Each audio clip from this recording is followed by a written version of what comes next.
గిట్లా నోటీసులు ఇవ్వాలంటే మేము చాలా నోటీసులు ఇస్తుంటాం ఆయన మాట్లాడేదానికి. దీని గురించి పెద్ద చర్చనే కాదు, దాని గురించి ఇంకా చాలా విపులంగా చాలా బ్రహ్మాండంగా మాట్లాడుతున్నది. నేను ఎప్పుడు స్పందించాలని అప్పుడు స్పందిస్తా. ఇప్పుడు లీగల్గా ఎట్లా ప్రొసీడ్ కావాలని అట్లా ప్రొసీడ్ అవుతాము.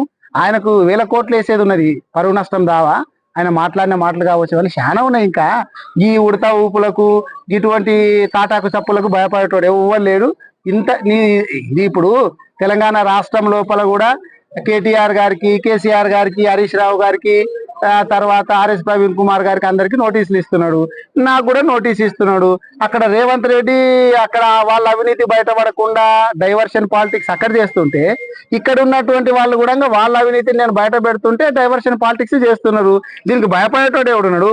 మీరెన్ని కుట్రలు చేసినా గానీ మీ అవినీతిని రాష్ట్రంలో, నియోజకవర్గంలో, జిల్లాలో అన్ని చోట్ల బయట పెట్టే బాధ్యత మాది.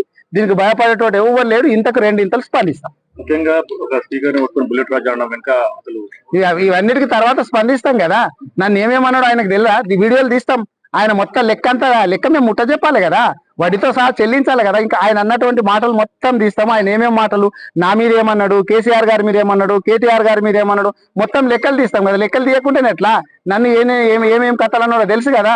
కేసీఆర్ గారిని ఏమన్నాడో తెలుసు, కేటీఆర్ గారిని ఏమన్నాడు, చాలా ఉన్నాయి అట్లా.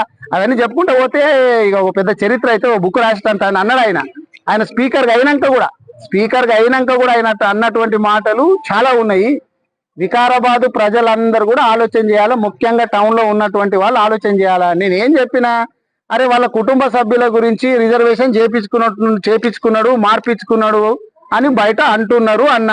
దానికి క్లారిటీ ఏందో గౌరవ స్పీకర్ గారు ఇయ్యాలా అని చెప్పిన. అది తప్ప నేనైతే అనుకుంటలేను. ఇప్పటికి కూడా వికారాబాద్ టౌన్ లోపల సీనియర్ నాయకులు, ఏ పార్టీ వాళ్ళు అన్నా కానీ, వికారాబాద్ ఉన్నటువంటి టౌన్ లో ఉన్నటువంటి సీనియర్ నాయకులు, కాంగ్రెస్ వాళ్ళ, బీజేపీ వాళ్ళ, బీఆర్ఎస్ వాళ్ళు గారు, వాళ్ళందరూ ఏం చర్చించుకుంటున్నారు తెలుసా? ఇక్కడ ఉన్నటువంటి రిజర్వేషన్లు అన్నింటినీ కూడా, వార్డు రిజర్వేషన్లు అన్నింటినీ కూడా అతలా కుతలం చేసిండు. ఎవరి మీదనో ఒక్కరిని దృష్టి పెట్టుకొని, వాళ్ళిద్దరిని ముగ్గురిని దృష్టిలో పెట్టుకొని ఇక్కడ ఉన్నటువంటి నాయకులందరినీ కూడా ఘోరంగా రిజర్వేషన్లు మార్చి పడేసేస్తే వాళ్ళు ఇలా పడాలనో నెత్తికి చేతి పెట్టుకొని కూర్చున్నారు చాలా మంది లీడర్లు, అన్ని పార్టీల లీడర్లు. మరి గింత చేసుడు అవసరమా? సీనియర్ నాయకులందరినీ కూడా, లేకపోతే గట్టిగా ఏ వార్డులు ఉన్నారో వాళ్ళందరూ కూడా ఆలోచన చేయాలా. రిజర్వేషన్లు ఈ రోజు వికారాబాద్ పట్టణంలో ఎట్లా తయారైనాయి ఆలోచన చేయాలా. నేను ఇంకొకటి ఏమన్నా, అరే ఆయన గౌరవప్రదమైనటువంటి ఒక పదవిలో ఉన్నాడు, అన్ని పదవులు వాళ్ళ కుటుంబానికేనా, వేరే వాళ్ళకు కూడా అవకాశం ఇస్తే బాగుంటది కదా. వాళ్ళ పార్టీలో కూడా పనిచేసినటువంటి వాళ్ళు చాలా మంది ఉంటారు కదా, అవకాశాలు ఇవ్వాలని చెప్పిన. బయట ఇట్లా చర్చ జరుగుతుంది అన్న, దాని మీద ఏమన్నా క్లారిటీ ఇవ్వాలని చెప్పిన. గది ఇవ్వాలా గాని ఇగో ఈయన 10 కోట్లకు పరువు నష్టం దావా చేసిండు. నేను 10 కోట్లు కట్టాలనంట వికారాబాద్ పట్టణ వాసులందరూ ఆలోచన చేయాలా.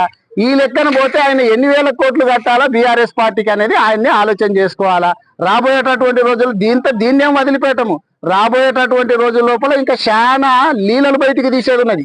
ఏమేమి లీలలు జరుగుతున్నాయి అనేటటువంటి ఇంకా లీలలన్నీ బయటికి తీస్తాము, చాలా తీస్తాము. ఆధారాలతో సహా మొత్తం ప్రూవ్ చేస్తాము. ఇప్పుడు డొంక కదిలిచ్చిండ్రు, కొండ మొత్తం ఇప్పుడు ఎట్లా కదులుతుందో కదిలిస్తాము. మేము వెనకపోయేటోళ్ళను గాము, మీ అవినీతి బయట పెట్టేదాకా మేము ఊరుకోము. రాష్ట్రంలో కావచ్చు, జిల్లాలో కావచ్చు, నియోజకవర్గంలో.